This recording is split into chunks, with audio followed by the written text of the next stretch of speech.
ನಮಸ್ಕಾರ. ಆಹಾರ, ಆರೋಗ್ಯ, ಅಧ್ಯಾತ್ಮ ಈ ಸಂಸ್ಕಾರದ ಬೆಳಕಿಗೆ ತಮ್ಮೆಲ್ಲರಿಗೂ ಸ್ವಾಗತ, ಸುಸ್ವಾಗತ.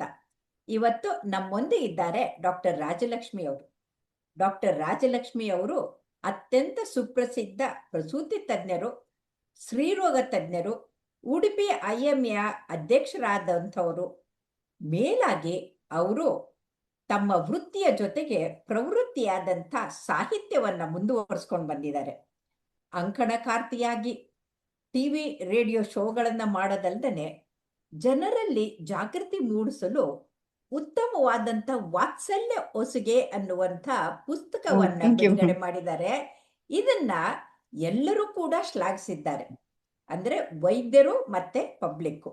ಎಷ್ಟು ಚೆನ್ನಾಗಿದೆ ಅಂತಂದ್ರೆ, ಒಬ್ಬ ಋತುಮತಿಯಾದಂಥ ಹುಡುಗಿಯಿಂದ ಹಿಡ್ಕೊಂಡು ಬಾಣಂತಿ, ವಯಸ್ಸಾದವರು, ಸ್ಥೂಲಕಾಯ ಮತ್ತೆ ಅವರ ಜೀವನ ಶೈಲಿ ಎಲ್ಲವನ್ನ ಎತ್ತಿ ತೋರಿಸುವಂತ ಉತ್ತಮವಾದಂತ ಕೃತಿ ಇದು.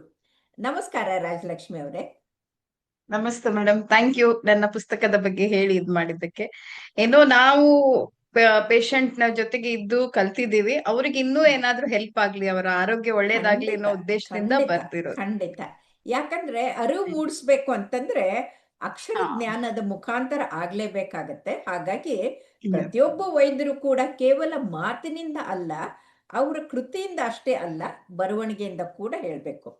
ಇವತ್ತು ನಾವು ಸರ್ವೇ ಸಾಮಾನ್ಯವಾಗಿ ಎಲ್ಲ ಮಹಿಳೆಯರಿಗೂ ಇಲ್ಲಿ ಒಂದು ಸಲ ಅಥವಾ ಒಂದು ಸಮಯದಲ್ಲಿ ಈ ರಕ್ತಹೀನತೆ ಅನ್ನೋದು ಕಾಡೇ ಕಾಡುತ್ತೆ.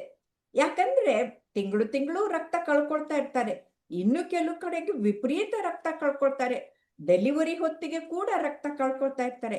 ಹಾಗಾಗಿ ರಕ್ತ ಕಳೆಯೋದ್ರ ಜೊತೆಗೆ ಆ ರಕ್ತ ಬೆಳವಣಿಗೆ ಆಗದೆ ಇದ್ದಾಗ ಏರುಪೇರಾಗ್ಬಿಟ್ಟು ಅಲ್ಲಿ ರಕ್ತಹೀನತೆ ಆಗತ್ತೆ. ಸೊ ಹಾಗಾಗಿ ನಮ್ಮ ಭಾರತದಲ್ಲಿ ರಕ್ತಹೀನತೆ ಅಂತಂದ್ರೆ ಮಹಿಳೆಯರಂದ್ರೆ ರಕ್ತಹೀನತೆ. ಹಾಗಾಗಿ ತಾವೇನು ಹೇಳ್ತೀರಿ ಇದ್ರ ಬಗ್ಗೆ ತಿಳಿಸಿ. ಓಕೆ, ಒಳ್ಳೆಯ ಕ್ವೆಶ್ಚನ್ ಮೇಡಮ್. ರಕ್ತಹೀನತೆ ಅಂದ್ರೆ ಎಲ್ಲರಲ್ಲೂ ಇರುವಂತಹ ಒಂದು ಕಂಡು ಬರುವಂತಹ ಕಾಯಿಲೆ ಅಥವಾ ಒಂದು ಸಿಂಪ್ಟಮ್ ಅಂತ ಹೇಳ್ಬೋದು. ಅಷ್ಟರ ಮಟ್ಟಿಗೆ ರಕ್ತಹೀನತೆ ಇದೆ. ನಮ್ಗೆಲ್ಲರಿಗೂ ಗೊತ್ತಿರೋ ಹಾಗೆ ನಮ್ಮ ರಕ್ತ ಇರೋದು ರೆಡ್ ಕಲರ್, ಕೆಂಪು ಕಲರ್. ಆ ಕೆಂಪು ಕಲರ್ ಆಗಿರ್ಲಿಕ್ಕೆ ಹಿಮೋಗ್ಲೋಬಿನ್ ಹೇಳುವಂತಹ ಒಂದು ಅಂಶ ಕಾರಣ. ಈ ಹಿಮೋಗ್ಲೋಬಿನ್ ನ ಅಂಶ ಯಾವಾಗ್ಲೂ 12ರಿಂದ 14 ಇರ್ಬೇಕು ಮಹಿಳೆಯರಲ್ಲಿ, ಗಂಡಸರಲ್ಲಿ 14ರಿಂದ 16 ಇರ್ಬೇಕು. ಸೊ ಇದು ಯಾವಾಗ 10 ಗ್ರಾಮ್ ಪರ್ ಡೆಸಿಲೀಟರ್ ಗಿಂತ ಕೆಳಗೆ ಹೋಗುತ್ತೋ ಅದನ್ನ ನಾವು ರಕ್ತಹೀನತೆ ಅಂತ ಹೇಳ್ತೇವೆ. ಸಾಮಾನ್ಯವಾಗಿ ಜನರು ಹೇಳುವಾಗ ನೀ ಬಿಳಿಸ್ಬಿಟ್ಟು ಹೋಗಿದ್ಯಾ, ನೀನ್ ತುಂಬಾ ಪೇಲ್ ಆಗಿ ಕಾಣ್ತಿದ್ಯಾ ಅಂತ ಏನ್ ಹೇಳ್ತಾರೆ, ಅದನ್ನೇ ನಾವು ಸೈಂಟಿಫಿಕ್ ಆಗಿ ರಕ್ತಹೀನತೆ ಅಥವಾ ಅನೀಮಿಯಾ ಅಂತ ಹೇಳ್ತೇವೆ. Almost 30 to 40% of adolescent girls in India are suffering from anaemia. ಹೌದು. ಸೊ ಅಷ್ಟು ದೊಡ್ಡದಾದ ಪ್ರಾಬ್ಲಮ್ ಆಗಿದೆ ಇದು ಅನೀಮಿಯಾ ಎನ್ನುವಂಥದ್ದು. ಇದು ಎಷ್ಟು ತರದ ಅನಿಮಿಯಾಗಳಿದೆ? ಯಾಕಂದ್ರೆ ಅನಿಮಿಯಾ ಅಂತಂದ್ರೆ ಒಂದು ಕಾಮಾಲೆ ತರ, ಅದು ಕಾಯಿಲೆ ಅಲ್ಲ. ಯಾವ ಕಾಯಿಲೆಗಳಲ್ಲಿ ಈ ಅನಿಮಿಯಾ ಬರುತ್ತೆ ಅನ್ನೋದನ್ನ ದಯವಿಟ್ಟು ತಿಳಿಸಿ.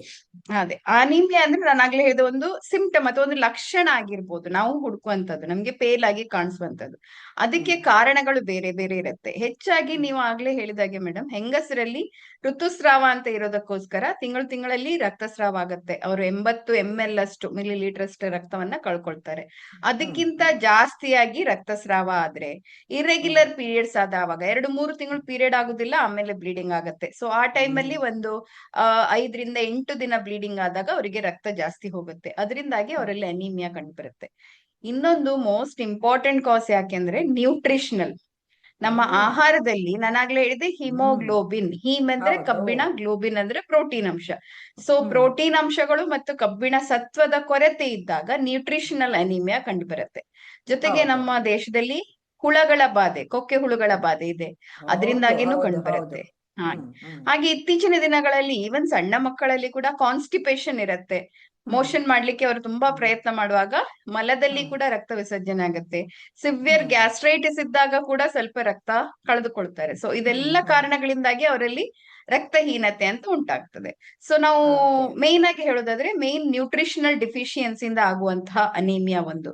ಇನ್ನೊಂದು ಇದು ರಕ್ತದ ಆ ರಚನೆ ಏನಿದೆ, ಹಿಮೋಗ್ಲೋಬಿನ್ ನ ರಚನೆ ಏನಿದೆ ಅದರಲ್ಲಿ ಏನಾದ್ರೂ ವ್ಯತ್ಯಾಸ ಇದ್ದಾಗ, ಸಿಕ್ಕಲ್ ಸೆಲ್ ಅನಿಮಿಯಾ ಅಂತೀವಿ, ಆವಾಗ ಹೌದು. ಹಿಮೋಗ್ಲೋಬಿನ್ ಸಿಕ್ಕಲ್ ತರ ಇರುತ್ತೆ. ಹ್ಮ್. ಅದರ ಚೈನ್ ಗಳಲ್ಲಿ ವ್ಯತ್ಯಾಸ ಇದ್ದಾಗ, ಬೀಟಾ ಥೆಲಸ್ಸಿಮಿಯಾ, ಆಲ್ಫಾ ಥೆಲಸ್ಸಿಮಿಯಾ ಏನಿರುತ್ತೆ ಅದರಿಂದನೂ ಹಿಮೋಗ್ಲೋಬಿನ್ ಕಡಿಮೆ ಆಗುತ್ತೆ, ಅನಿಮಿಯಾ ಆಗುತ್ತೆ. ಅದನ್ನ ನಾವ್ ಯಾಕೆ ತಿಳಿದುಕೊಳ್ಬೇಕಂದ್ರೆ, ಸುಮ್ನೆ ನಾವ್ ಎಲ್ಲರೂ ಕೊಟ್ಟಂಗೆ ಅಯನ್ ಟ್ಯಾಬ್ಲೆಟ್ ಕೊಟ್ರೆ ಆ ಕಾಯಿಲೆ ಆಗೋದಿಲ್ಲ, ವಾಸಿ ಆಗಲ್ಲ. ಮೂಲ ಕಾರಣ ಅದು ಕಂಡುಹಿಡಿಬೇಕು. ಕಾರಣ ಹೌದು. ಕಂಡಿಡ್ಬೇಕು. ಹೌದು. ಮೂರನೇದಾಗಿ ನಮ್ಗೆ ಏನಾದ್ರೂ ಕ್ಯಾನ್ಸರ್ಗಳಿದ್ದಾಗ, ಎಪ್ಲಾಸ್ಟಿಕ್ ಎನೀಮಿಯಾ ಅಂತ ಹೇಳ್ತೇವೆ, ಅವಾಗ ರಕ್ತದ ಎಲ್ಲ ಕಣಗಳು, ಕೆಂಪು ರಕ್ತ ಕಣ, ಬಿಳಿ ರಕ್ತ ಕಣ, ಪ್ಲೇಟ್ಲೆಟ್ ಎಲ್ಲವೂ ಕಡಿಮೆ ಆಗುವಂಥದ್ದು, ಅದು ಒಂದು ಎನೀಮಿಯಾ. ಸೊ ಎನೀಮಿಯಾದಲ್ಲಿಯೂ ಬೇರೆ ಬೇರೆ ಬೇರೆ ಬೇರೆ ಆದ ರೀತಿಯ ಅನೀಮಿಯಾಗಳು ಇರ್ತವೆ.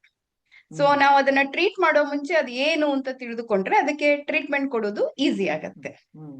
A plastic anaemia, megaloblastic anaemia. ಹಾ. ಈ ಮೆಗ್ಲೋಬ್ಲಾಸ್ಟಿಕ್ ಎನಿಮಿಯಾನಲ್ಲಿ ನಮ್ಮ ಪ್ರೊಫೆಸರು ಸಂಗಪ್ಪ ದೇಸಾಯಿ ನಮ್ಗೆ ಕಲ್ಸ್ಕೊಡ್ತಾ ಇದ್ರು.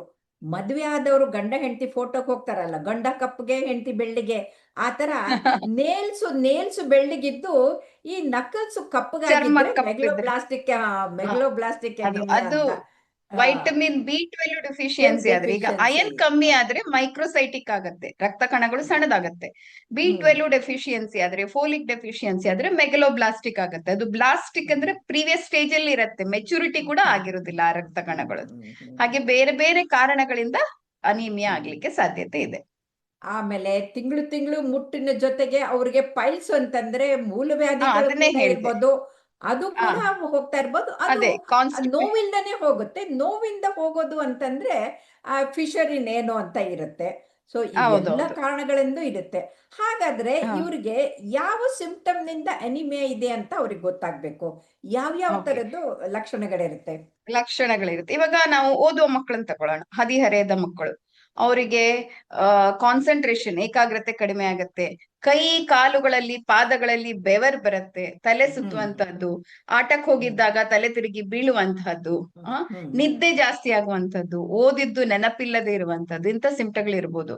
ಒಂದು ಸ್ವಲ್ಪ ನಡೆದ ಕೂಡ್ಲೆ ಜಗೆ ಬರುವಂತದ್ದು, ಉಸಿರು ಮೇಲ್ ಬರುವಂತದ್ದು, ಏದುಸಿರು ಬರುವಂತಹದ್ದು. ಅವ್ರು ಬಂದ್ ಹೇಳ್ತಾರೆ ಹಾರ್ಟ್ ಬಡ ಬಡ ಬಡ ಅಂತ ಹೊಡ್ಕೊಳ್ಳತ್ತೆ ಅಂತ, ಪಾಲ್ಪಿಟೇಷನ್ ಆಗುವಂತದ್ದು, ಇಂಥದ್ದು ಹದಿಹರೆಯದವರಲ್ಲಿ ಕಂಡು ಬರ್ಬೋದು. ಪ್ರೆಗ್ನೆನ್ಸಿ ಆಗಿದ್ದಾಗ ಆದ್ರೆ ಅವರು ಚೆನ್ನಾಗಿ ವೆಯ್ಟ್ ಗೇನ್ ಆಗದೇ ಇರ್ಬೋದು, ಮಗುವಿನ ಗಾತ್ರ ಚೆನ್ನಾಗಿ ಬೆಳೆಯದೇ ಇರ್ಬೋದು, ಅವರಿಗೆ ಪ್ರೀಟರ್ಮ್ ಡೆಲಿವರಿ ಕೂಡ ಆಗ್ಬೋದು. ತುಂಬಾ ನಾವು ಅದನ್ನ ನಿಗ್ಲೆಕ್ಟ್ ಮಾಡಿದ್ರೆ ಅದು ಹಾರ್ಟ್ ಫೇಲ್ ಆಗುವಂತದ್ದು, ನಿಮ್ಗೆ ಗೊತ್ತಿದೆ ಮೇಡಮ್, ಹಾರ್ಟ್ ಫೇಲ್ ಆಗುವಂತ ಚಾನ್ಸಸ್ ಇರುತ್ತೆ. ಜೊತೆಗೆ ಈ ಹಿಮೋಗ್ಲೋಬಿನ್ ಕಮ್ಮಿ ಆದಾಗ ಅವರಿಗೆ ಪದೇ ಪದೇ ಸೋಂಕುಗಳಾಗುವ ಚಾನ್ಸಸ್ ಕೂಡ ಇರುತ್ತೆ. ಫಂಗಲ್ ಇನ್ಫೆಕ್ಷನ್ ಆಗಿರ್ಬೋದು, ಯೂರಿನರಿ ಇನ್ಫೆಕ್ಷನ್ ಇಲ್ಲದೆ ಇರುವ ಕಾರಣ ಪದೇ ಪದೇ ಇನ್ಫೆಕ್ಷನ್ ಆಗೋ ಚಾನ್ಸಸ್ ಇರುತ್ತೆ. ಇನ್ನೊಂದು ವಿಶೇಷವಾಗಿದ್ದೇನು ಅಂದ್ರೆ, ಎಲ್ಲಾರು ಏನ್ ತಿಳ್ಕೊಳ್ತಾರೆ, ನಮ್ಮ ಮೈಯಲ್ಲಿ ರಕ್ತ ಇಲ್ಲ, ರಕ್ತ ಎಲ್ಲಿ ಹೋಗುತ್ತೆ ಅಂತ. ಆದ್ರೆ ಅದೊಂದು ವಿಶಿಯಸ್ ಸೈಕಲ್.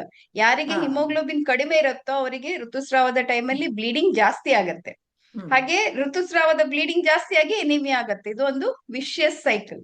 ಸೊ ಜೊತೆಗೆ ಸುಸ್ತಿರ್ಬೋದು, ತುಂಬಾ ಜಾಸ್ತಿ ಆದಾಗ ಕೈ ಕಾಲುಗಳೆಲ್ಲ ಬಾತ್ ಹೋಗ್ಬೋದು, ಕೈ ಕಾಲೆಲ್ಲ ನೀವಾಗ್ಲೇ ಹೇಳಿದಾಗೆ ಬೆಳ್ಳಗೆ ಆಗ್ಬೋದು, ಅವರು ತುಂಬಾ ಬಿಳಿಚಿಕೊಳ್ಬಹುದು. ಸೊ ಇದೆಲ್ಲ ಅದರದ್ದು ಲಕ್ಷಣಗಳಾಗಿರ್ತದೆ. ನೀವು ಲಕ್ಷಣಗಳು ಹೇಳಿದಾಗ ನೆನಪಾಯ್ತು, ಒಂದ್ಸಲ ಈ ಲಕ್ಷಣಗಳು ಎಲ್ಲವೂ ಕೂಡ ಹಾರ್ಟ್ ಪೇಷಂಟ್ಗಳಿಗೂ ಇರುತ್ತೆ. ಏದುರ್ಸುರು ಬರೋದು, ಎದೆ ಡಬ ಡಬ ಹೊಡ್ಕೊಳ್ಳೋದು, ಎದೆ ನೋವು ಬರೋದು, ಸುಸ್ತಾಗೋದು, ಇವೆಲ್ಲವೂ ಕೂಡ ಹಾರ್ಟ್ ಪೇಷಂಟ್ಗೆ ಇರುತ್ತೆ. ಒಂದು ಪೇಷಂಟ್ ಅನ್ನ ಪೋಸ್ಟ್ ಗ್ರಾಜ್ಯುಯೇಟ್ PG ಆಂಜಿಯೋಗ್ರಾಮ್ ಹಾಕೊಂಡಿದ್ರು. ನಮಗೆ ಮೊದ್ಲಿಂದ ರೂಢಿ, ಮೊದ್ಲು ಕಣ್ಣು ನೋಡೋದು, ನಾಲ್ಗೆ ಕೇಳೋದು, ಕಣ್ಣು ನೋಡ್ಬಿಟ್ಟೆ ಎಷ್ಟು ಹಿಮೋಗ್ಲೋಬಿನ್ ಅಂತ ಹೇಳುವಷ್ಟು ಎಕ್ಸ್ಪರ್ಟ್ ಇದ್ವಿ ನಾವು, ಅಷ್ಟು ಎಕ್ಸ್ಪರ್ಟ್. ಅದ್ ನೋಡಿದ್ರೆ 2 ಗ್ರಾಮ್ಗಿಂತೂ ಕಡಿಮೆ ಇತ್ತು. ಅಯ್ಯೋ ದೇವ್ರೆ, ಇಂಥ ಪೇಷಂಟ್ ಆಂಜಿಯೋಗ್ರಾಮ್ ಹಾಕಿದಾರಲ್ಲ, ಟೇಬಲ್ ಮೇಲೆ ಕಳ್ಕೊಳ್ತಾ ಇದ್ವಿ. ತಕ್ಷಣಕ್ಕೆ ಹೇಳಿ ಇಳಿಸಿ ಅದು ಹಿಮೋಗ್ಲೋಬಿನ್ ಮಾಡಿದಾಗ 2 ಗ್ರಾಮ್ ಇತ್ತು. ಅಂದ್ರೆ ಸಿಂಪ್ಟಮ್ ನೋಡ್ಕೊಂಡು ಹೋಗ್ಬಾರ್ದು, ಎಕ್ಸಾಮಿನೇಷನ್ ಮಾಡ್ಬೇಕಾಗತ್ತೆ. ಹಾಗಾದ್ರೆ ಈ ತರ ಹಿಮೋಗ್ಲೋಬಿನ್ ಕಡಿಮೆ ಆದಾಗ, ಎನಿಮಿಯಾ ಬಂದಾಗ ಅವ್ರಿಗೆ ಯಾವ ತರದ ಕಾಂಪ್ಲಿಕೇಶನ್ಸ್ ಆಗ್ಬೋದು? ನಾನು ಆಗ್ಲೇ ಹೇಳಿದಾಗೆ ಅವ್ರಿಗೆ ಇನ್ಫೆಕ್ಷನ್ಸ್ ಜಾಸ್ತಿ ಆಗಿರುತ್ತೆ, ಆದ ಕಾರಣ ಪದೇ ಪದೇ ಕೆಮ್ಮು ಕಫ ಆಗುವಂತದ್ದು ಇರ್ಬೋದು. ಆಮೇಲೆ ಸ್ಟಂಟೆಡ್ ಗ್ರೋತ್ ಇರುತ್ತೆ. ಸಣ್ಣ ಮಕ್ಕಳಲ್ಲಿ ನೋಡಿದ್ರೆ ಅವರ ಗ್ರೋತ್ ಯಾವ ಮಟ್ಟದಲ್ಲಿ ಆಗ್ಬೇಕು ಆಗುದಿಲ್ಲ. ಆಮೇಲೆ ಅವರಿಗೆ ಓದಿನಲ್ಲಿ ಕಷ್ಟ ಆಗ್ತಾ ಇರ್ಬೋದು. ಪ್ರೆಗ್ನೆನ್ಸಿ ಆದಾಗ ಪ್ರೀಟರ್ಮ್ ಡೆಲಿವರಿ ಆಗ್ಬೋದು, PPH ಆಗ್ಬೋದು, ಡೆಲಿವರಿ ಆದ ಮೇಲಿನ ರಕ್ತಸ್ರಾವ ಜಾಸ್ತಿ ಆಗಿರ್ಬೋದು, ಮಗುವಿನ ತೂಕ ಕಮ್ಮಿ ಆಗಿರುತ್ತೆ, ಹಾಗೆ ಕಡಿಮೆ ಆಗಿರುತ್ತೆ. ಹೌದು, ಪ್ರಿಮೆಚೂರ್ ಕಡಿಮೆ ಆಗಿರುತ್ತೆ. ಆಮೇಲೆ ಅವರಿಗೆ ಡೆಲಿವರಿ ಮಾಡ್ಲಿಕ್ಕೂ ನಮ್ಗೆ ಸ್ವಲ್ಪ ಟೆನ್ಷನ್ ಆಗಿರುತ್ತೆ. ಅವರು ಭಯ ಆಗತ್ತೆ. ಥರ್ಡ್ ಹೌದು, ಸ್ಟೇಜ್ ಹೌದು. ಲೇಬರ್ ಅಲ್ಲಿ ಅವರು ಫೇಲಿಯರ್ ಗೆ ಹೋಗುವ ಚಾನ್ಸಸ್ ಇರುತ್ತೆ. ಸೊ ಹೌದು, ಇದೆಲ್ಲ ಹೌದು. ತೊಂದರೆಗಳು ಅವರಿಗೆ ಕಂಡು ಬರ್ಬೋದು. ಇದಕ್ಕೆ ನೀವು ಚಿಕಿತ್ಸೆ ಏನ್ ಕೊಡ್ತೀರಾ? ಓಕೆ, ಚಿಕಿತ್ಸೆಗೆ ಮೊದ್ಲು ಇದನ್ನ ಹೆಂಗೆ ನಾವು ಪ್ರಿವೆಂಟ್ ಮಾಡುದು ಅಂತ ಹೇಳ್ಬೇಕಂತ ಅನ್ಕೊಂಡಿದ್ದೇನೆ ಮೇಡಮ್ ಕರೆಕ್ಟ್. ನಾನು. ಮೊದಲು ಯಾಕೆಂದ್ರೆ ಪ್ರಿವೆಂಟ್ ಮಾಡೋದನ್ನ ಹೇಳ್ಬಿಟ್ಟು ಆಮೇಲೆ ಚಿಕಿತ್ಸೆ ಹೇಳೋದು ಆಮೇಲೆ ವಾಸಿ. ಚಿಕಿತ್ಸೆ ಕರೆಕ್ಟ್. ಒಂದು ಈಗ ಹೇಗ್ ಗೊತ್ತಾಗತ್ತೆ ನಮ್ಗೆ ಅನಿಮಿಯಾ ಅಂದ್ರೆ? ಹಿಮೋಗ್ಲೋಬಿನ್ ಚೆಕ್ ಮಾಡೋದು ಎಲ್ಲರಿಗೂ ಗೊತ್ತಿದೆ, ಕೈ ತೊಟ್ಟಲ್ಲಿ ಬ್ಲಡ್ ತೆಗೆದು ಚೆಕ್ ಮಾಡ್ತಾರೆ ಅಂತ. ಅದರಿಂದ ನಮ್ಗೆ ರಕ್ತಹೀನತೆ ಅಂತ ಮಾತ್ರ ಗೊತ್ತಾಗತ್ತೆ. ಯಾವ ಟೈಪ್ ಇದೆ ರಕ್ತಹೀನತೆ ಅಂತ ನೋಡ್ಲಿಕ್ಕೆ ನಾವು ಪೆರಿಫೆರಲ್ ಸ್ಮಿಯರ್ ಮಾಡ್ಬೇಕಾಗಿ ಬರ್ಬೋದು. ಹೌದು. ಹಿಮೋಗ್ಲೋಬಿನ್ ಎಲೆಕ್ಟ್ರೋಫೊರೆಸಿಸ್ ಅಂತ ಇರುತ್ತೆ. ಸೊ ಇದೆಲ್ಲ ನೋಡ್ಕೊಂಡು ಯಾವ ಟೈಪಿನ ಎನಿಮಿಯಾ ಅಂತ ಡಿಸೈಡ್ ಆದ್ಮೇಲೆ ಟ್ರೀಟ್ಮೆಂಟ್ ಕೊಡುವಂತದ್ದು. ಸೊ ಎನಿಮಿಯಾ ಆಗದೆ ಇರ್ಲಿಕ್ಕೆ ಏನೇನ್ ಮಾಡ್ಬೋದು? ಮೊದಲನೇದಾಗಿ ಹೆಣ್ಮಕ್ಳಿಗೆ ಯಾರ್ಯಾರಿಗೆ ಜಾಸ್ತಿ ಋತುಸ್ರಾವದ ಬ್ಲೀಡಿಂಗ್ ಇರ್ತದೆ, ಸುಸ್ತಿರ್ತದೆ, ಅವರು ವೈದ್ಯರ ಹತ್ರ ಹೋಗಿ ತೋರ್ಸ್ಕೊಳ್ಳೋದು. ಅಯ್ಯೋ ನಮ್ಗೆ ಈಗಷ್ಟೇ ಪೀರಿಯಡ್ ಸ್ಟಾರ್ಟ್ ಆಗಿದೆ, ಇವಾಗ ಪೀರಿಯಡ್ ಬ್ಲೀಡಿಂಗ್ ಈ ತರ ಇದ್ರೆ ತೊಂದ್ರೆ ಇಲ್ಲ ಅಂತ ಅಂದ್ಕೊಳ್ಳೋರು. ಹಾಗೆ ಮುಟ್ಟು ನಿಲ್ಲುವ ಸಮಯದಲ್ಲಿನ ಮಹಿಳೆಯರು, ಅಯ್ಯೋ ಇದು ಮುಟ್ಟು ನಿಲ್ಲುದು ಮೆನಪಾಸ್ ನಮ್ಗೆ 3 ತಿಂಗಳಿಗೆ 4 ತಿಂಗಳಿಗೆ ಆಗತ್ತೆ, ಸೊ ಬ್ಲೀಡಿಂಗ್ ಜಾಸ್ತಿ ಆಗತ್ತೆ ಅಂತ ಬಿಟ್ಟು ಬಿಡ್ತಾರೆ. ಹಾಗೆ ಮಾಡದೆ ವೈದ್ಯರಿಗೆ ಹೋಗಿ ತೋರಿಸಿಕೊಳ್ಳುವಂತದ್ದು. ಜೊತೆಗೆ ತಮ್ಮ ಆಹಾರದಲ್ಲಿ ಕಬ್ಬಿಣ ಸತ್ವ ಇರುವಂತಹ ಸೊಪ್ಪು ತರಕಾರಿಗಳು, ಹಾಗೆ ರಾಗಿ ಆಗಿರ್ಬೋದು, ಬೀಟ್ರೂಟ್ ಆಗಿರ್ಬೋದು, ಮೊರಿಂಗಾ, ಈಗದ ಕ್ರೇಜ್ ಆಗಿರುವಂತಹ ನುಗ್ಗೆ ಸೊಪ್ಪು, ಹೌದು, ಅದನ್ನ ನುಗ್ಗೆ ಸೊಪ್ಪು. ಬಳಸ್ಕೊಳ್ಳೋದಾಗಿರ್ಬೋದು. ನುಗ್ಗೆ ಸೊಪ್ಪು, ನುಗ್ಗೆ ಕೊಡು, ಮೊಳಕೆ ಬರಿಸಿದ ಕಾಳುಗಳು, ಪ್ರೋಟೀನ್ ಅಂಶವನ್ನ ಸೇರಿಸ್ಕೊಳ್ಳೋದಾಗಿರ್ಬೋದು. ಮೂರನೇದು, ಅಯನ್ ನಮ್ಮ ದೇಹಕ್ಕೆ ಸೇರ್ಬೇಕು ಅಂತಂದ್ರೆ ವಿಟಮಿನ್ ಸಿ ಜಾಸ್ತಿ ಬೇಕು. ಸೊ ವಿಟಮಿನ್ ಸಿ ಇರುವಂತಹ ನೆಲ್ಲಿಕಾಯಿ, ಆರೆಂಜ್, ನಿಂಬೆಹಣ್ಣು ಮೂಸಂಬಿ ಎಲ್ಲ ಅದನ್ನ ತಗೋಬಹುದು. ಜಾಸ್ತಿ ತಕೊಳ್ಳೋದು. ಕಾಫಿ, ಟೀ ಎಲ್ಲ ಅದನ್ನ ಹಾಲಿನ ಅಂಶ, ಅಯನ್ ನಮ್ಗೆ ಎಬ್ಸಾರ್ಬ್ ಆಗುದನ್ನ ತಡೆಯುತ್ತೆ. ಸೊ ಅಂತದನ್ನ ಹಾಗಾಗಿ ತಗೊಳ್ಳೋದೇ ತಗೊಳ್ಬಾರ್ದು. ಇರುವಂತದ್ದು. ಆಮೇಲೆ ಈಗಂತೂ ಶಾಲೆಗಳಲ್ಲಿ 180 ಟ್ಯಾಬ್ಲೆಟ್ಸ್ ಅಂತ ಒಂದ್ ಮಾಡಿದ್ದಾರೆ, ಅನಿಮಿಯಾ ಬರಬಾರ್ದು ಅಂತ ಹೇಳಿ ಸರ್ಕಾರದವರು ಮಕ್ಕಳಿಗೆ ಮಾಡಿದ್ದಾರೆ. ಯಾರ್ಯಾರಿಗೆ ಅನಿಮಿಯಾ ಇದೆಯೋ ಅವ್ರಿಗೆಲ್ಲ ಅಯನ್ ಟ್ಯಾಬ್ಲೆಟ್ ಕೊಡ್ತಾರೆ. ಪ್ಲಸ್ ಫಸ್ಟ್ ಡಿವರ್ಮಿಂಗ್ ಮಾಡ್ತಾರೆ. Deworming is very important. Regular ಆಗಿ ಪ್ರತಿ ವರ್ಷ ಮಾಡ್ಲೇಬೇಕು. ಹೌದು, ಮಾಡ್ತಾರೆ. ಪ್ರತಿ ವರ್ಷನೂ ಶಾಲೆ ಸ್ಟಾರ್ಟ್ ಆದ ಕೂಡಲೇ ಜೂನ್ ಅಲ್ಲಿ ಕೊಡ್ತಾರೆ. ಆಮೇಲೆ ಪುನಃ 6 ತಿಂಗಳ ನಂತರ ರಿಪೀಟ್ ಮಾಡ್ತಾರೆ. ಸೊ ಇದೆಲ್ಲ ಮಾಡ್ಬೇಕಾಗತ್ತೆ. ಇನ್ನು ಬಂದ ಮೇಲೆ ಏನ್ ಮಾಡುವಂತದ್ದು, ನಾವು ಗುಳಿಗೆಗಳು ಕೊಡ್ಬೋದು, ಇಂಜೆಕ್ಷನ್ಗಳಿದ್ದಾವೆ. ತುಂಬಾ ತೊಂದರೆ ಆದ್ರೆ ರಕ್ತವನ್ನೇ ಪುನಃ ಕೊಡ್ಬೇಕಾಗಿ ಬರುತ್ತೆ ಅವ್ರಿಗೆ. ಅದು ಪ್ಯಾಕ್ ಸೆಲ್ ಮಾಡ್ಬಿಟ್ಟು ಕೊಡ್ಬೇಕಾಗತ್ತೆ. ಹೌದು ಹೌದು. ತುಂಬಾ ತುಂಬಾ ಧನ್ಯವಾದಗಳು ರಾಜಲಕ್ಷ್ಮಿ ಅವರೇ. ಇಷ್ಟು ಚೆನ್ನಾಗಿ ಪ್ರತಿಯೊಬ್ಬ ಮಹಿಳೆಯರು ಎಚ್ಚರಿಕೆಯಿಂದ ಕಲಿಲೇಬೇಕಾದಂತ, ಅರಿಯಲೇಬೇಕಾದಂತ ವಿಚಾರ ಹೇಳ್ಕೊಟ್ಟಿದ್ದೀರಿ. ಧನ್ಯವಾದಗಳು. ನಮಸ್ಕಾರ. Thank you ma'am. Thank you so much.